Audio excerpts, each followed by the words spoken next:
नमो भगवते वासुदेवाय. तर आपण श्रीमद भागवत महापुराण पाहत आहोत आणि त्यातील हा आपला 5वा स्कंद. 5व्या स्कंदातील अध्याय 14व्या अध्यायामध्ये आपण संसारूप अरण्याचे स्पष्टीकरण पाहणार आहोत. श्री शुकाचार्य म्हणतात, देहाभिमानी जीवांच्या कडून सत्यादी गुणांच्या भेदामुळे शुभ, अशुभ आणि मिश्र अशी 3 प्रकारची कर्मे होत राहतात. त्या कर्मांनीच निर्माण केलेल्या अनेक प्रकारच्या संसाराशी होणारा जो संयोग वियोगादी रूप असणारा अनादी संसार जीवाला प्राप्त होतो, त्याच्या अनुभवाची मन आणि 5 ज्ञानेंद्रिय ही 6 दारे होत.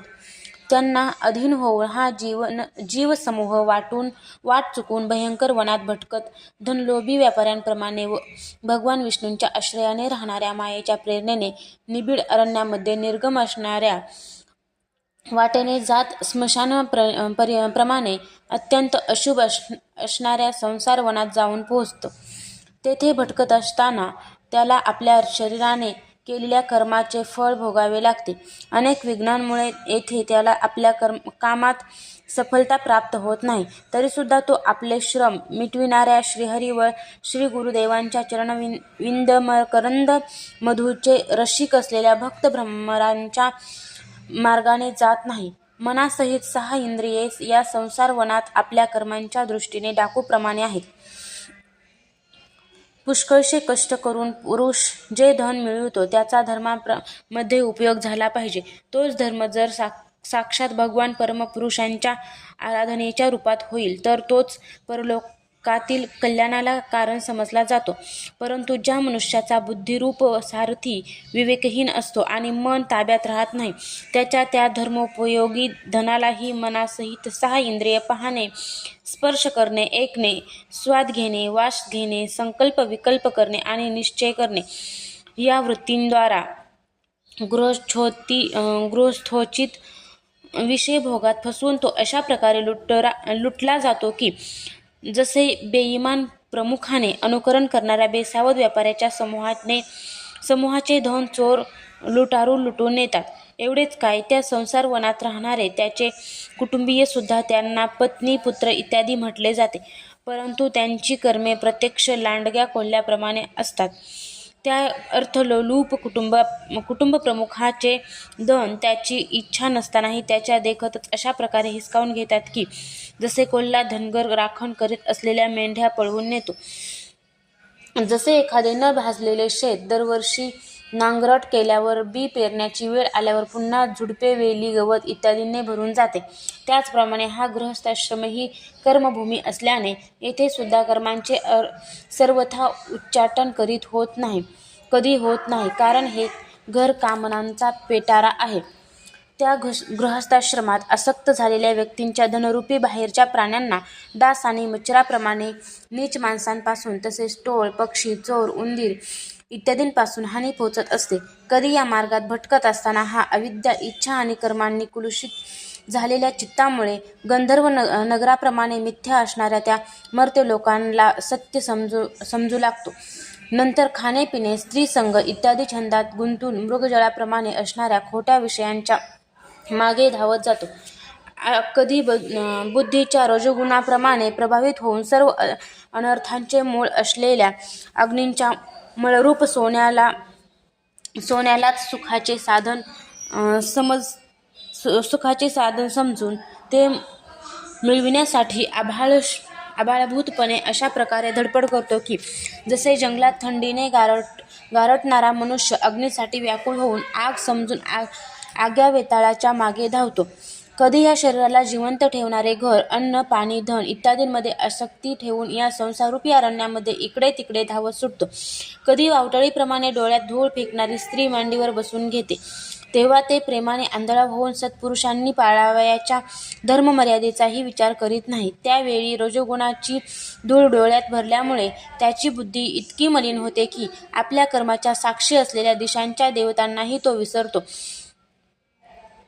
कधी आपणच एखादे वेळी विषयांचे मिथ्यात्व जाणून घेऊन सुद्धा अनादिकालापासून देहामध्ये आत्मबुद्धी राहिली असल्याने विवेकबुद्धी नष्ट होऊन जाते आणि त्यामुळे मृगजळासारख्या विषयांच्या पाठीमागेच पुन्हा धावू लागतो. कधी प्रत्यक्ष आवाज करणाऱ्या अश्वलाप्रमाणे शत्रूंच्या आणि पाठीमागे आवाज करणाऱ्या घुंगुरट्याप्रमाणे राजाच्या अति कठोर आणि काळजाला घरे पाडणाऱ्या दटावण्याने त्याच्या कानाला आणि मनाला अतिशय वेदना होतात.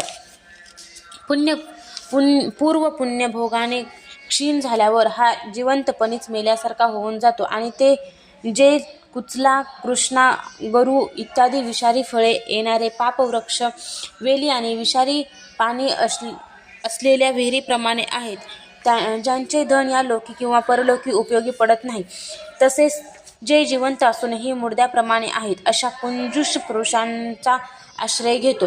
कधी असत पुरुषांशी संबंध आल्याने बुडीत बिघाड होऊन कोरड्या पडलेल्या नदीत पडून दुःखी होण्याप्रमाणे तो या आणि परलोकी दुःख देणाऱ्या नास्तिकवादाला भुलतो.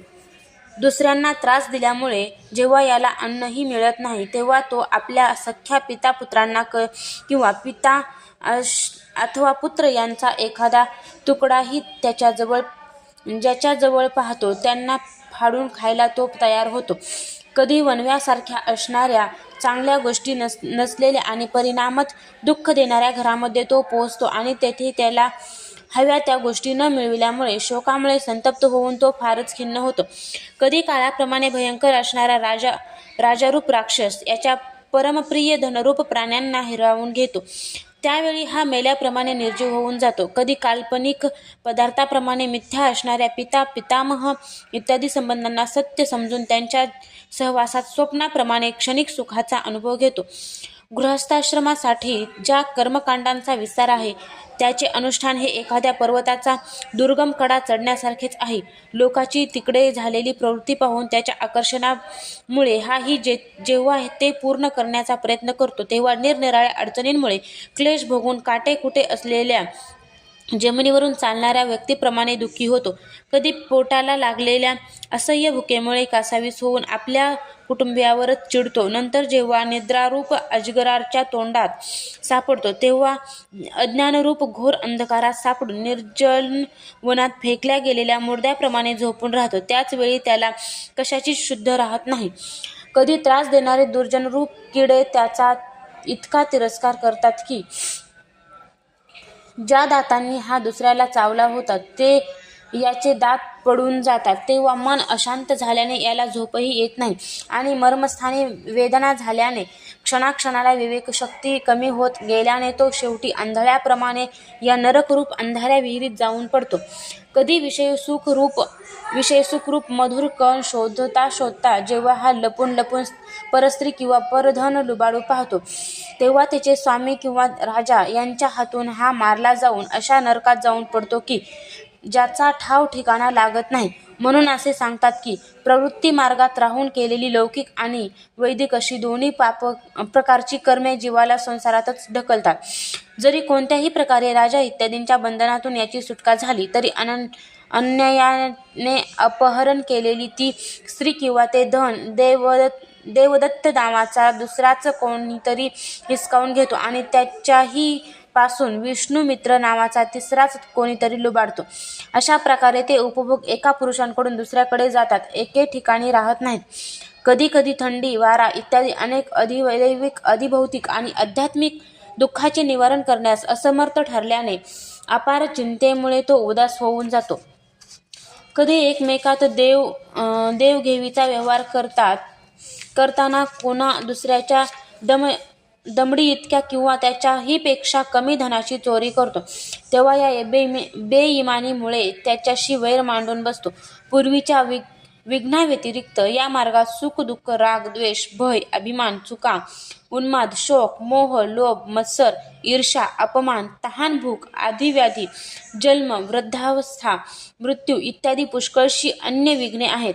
एखादे वेळी देवमायारूपिणी स्त्रीच्या बाहुपाशात सापडून विवेकहीन होऊन जातो, तेव्हा तिच्यासाठी घर तयार करण्याच्या चिंतेत गढून राहतो आणि तिच्याबरोबर राहणारे पुत्र, कन्या इत्यादी तसेच इतर अनेक स्त्रियांची मधुर भाषणे, नेत्रकटाक्ष आणि हावभाव यांमध्ये आसक्त होऊन चित्त यांच्यातच गुंतल्याने इंद्रियांचा दास बनून तो घोर अंधकारमय नरकात जाऊन पडतो.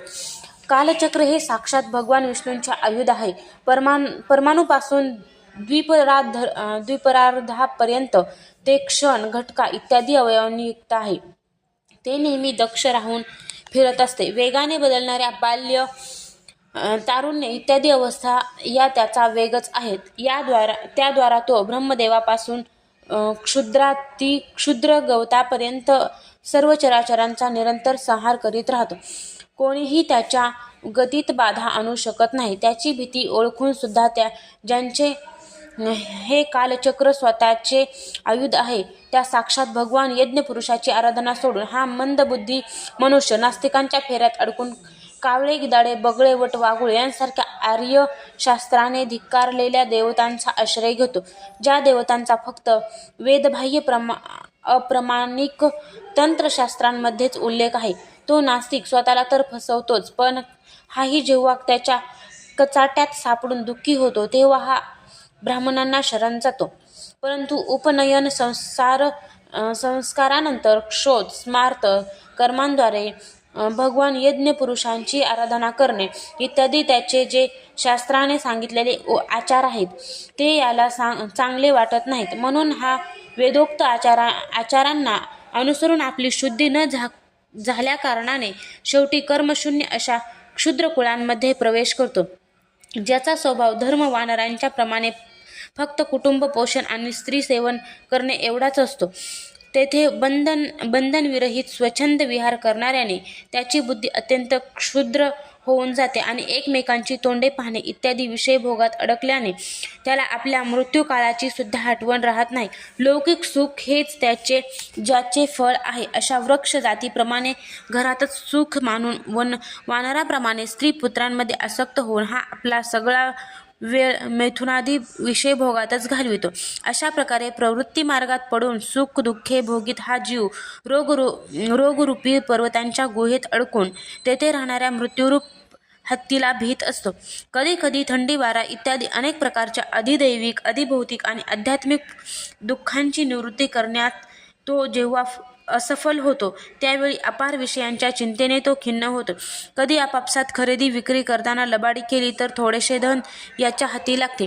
कधी धन संपल्यावर जेव्हा याच्याजवळ झोपणे, बसणे, खाणे इत्यादींसाठी आवश्यक सामग्री राहत नाही, तेव्हा आपले इच्छित भोग न मिळाल्या कारणाने तो चोरी इत्यादी वाईट मार्गांनी ते मिळविण्याचा निश्चय करतो. यामुळे त्याला सगळीकडून दुसऱ्यांकडून अपमानित व्हावे लागते.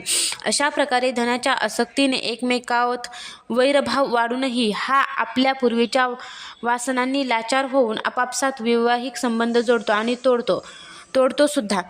या संसार मार्गावर चालणारा हा जीव अनेक प्रकारचे क्लेश आणि विघ्नांनी त्रस्त होऊनही वाटेत एखाद्यावर जेव्हा आपत्ती येते किंवा जो कोणी मृत्यू पावतो, त्याला तेथेच सोडून देतो आणि नव्याने जन्मलेल्यांची संगत धरतो. कधी कोणासाठी शोक करतो, कोणाचे दुःख पाहून मूर्छित होतो, कोणाचा वियोग होईल या शंकेने भयभीत होतो, कोणाशी भांडण तंटा करतो, काही संकट आले तर रडू लागतो, कधी एखादी मनासारखी गोष्ट झाली तर आनंदाने हुरळून जातो, कधी गाऊ लागतो, तर कधी त्यांच्या बंधनात पडण्यात संकोच करीत नाही.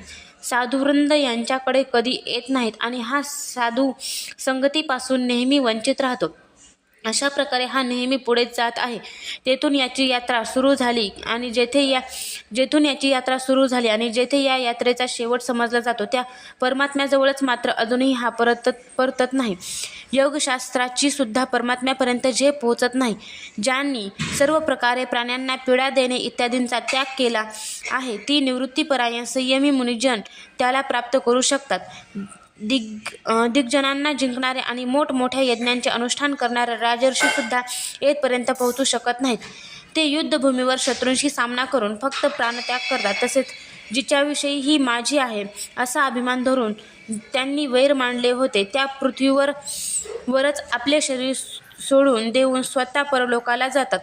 आपल्या पुण्यकर्मरूप वेलीचा आश्रय घेऊन जरी एखाद्या जीवाने त्या आपत्तीनुसार आणि नरकातून सुटका करून घेतली, तरी पुन्हा या संसार मार्गात भटकत या जनसमुदायांमध्ये तो मिसळून जातो. स्वर्ग इत्यादी ऊर्ध्व लोकात जाणाऱ्यांचीही हीच दशा होते. राजर्षी भरताच्या विषयी असे म्हणतात, जसे एखादी माझी गरुडाशी बरोबरी करू शकत नाही, त्याचप्रमाणे राजर्षी महात्मा भरताच्या मार्गांचे अन्य कोणी राजा मनाने सुद्धा अनुकरण करू शकत नाही. पुण्यकीर्ती श्रीहरींमध्ये अनुरक्त होऊन त्यांनी टाकण्यास कठीण अशा मनाला भुरळ पाडणाऱ्या स्त्री, पुत्र, मित्र आणि राज्य यांचा सुद्धा तारुण्यावस्थेतच विष्ठेप्रमाणे त्याग केला होता. त्यांनी सोडण्यास कठीण अशा पृथ्वी, पुत्र, स्वजन, संपत्ती आणि स्त्रीची एवढेच काय, जिच्यासाठी मोठमोठ्या देवता असुसलेल्या असतात, परंतु जी स्वतः त्यांच्या स्वतःवरील मर्जीसाठी त्यांच्यावर दयादृष्टीने पाहत होती, त्या लक्ष्मीची सुद्धा त्यांना मुळीच इच्छा नव्हती. हे सर्व त्यांनाच शोभणारे होते, कारण ज्या महानुभावांचे चित्त भगवान मधुसूदनांच्या सेवेमध्ये तल्लीन झालेले आहे, त्यांच्या दृष्टीने मोक्षपद सुद्धा तुच्छ आहे. मृग शरीर सोडण्याची इच्छा झाल्यावर उच्च स्वरात ते म्हणाले होते की, धर्माचे रक्षण करणारे, धर्मानुष्ठानामध्ये निपुण, योगस्वरूप सांख्य योगाचे प्रतिपादन, प्रकृतीचे अधीश्वर, यज्ञमूर्ती अशा सर्वांतर्यामी श्रीहरींना नमस्कार असो. राजर्षी भरतांचे पवित्र गुण आणि कर्मांची भक्तजन सुद्धा प्रशंसा करतात. त्यांचे हे चरित्र अतिशय कल्याणप्रद, आयुष्य आणि धनाची वृद्धी करणारे, लोकांमध्ये सुयश वाढविणारे आणि अंती स्वर्ग आणि मोक्षाची प्राप्ती करून देणारे आहे. जो पुरुष हे ऐकतो, दुसऱ्यांना ऐकवितो आणि याची प्रशंसा करतो, त्याच्या सर्व इच्छा आपोआप पूर्ण होतात. त्याला दुसऱ्यांकडे काहीही मागावे लागत नाही. अध्याय 14 समाप्त.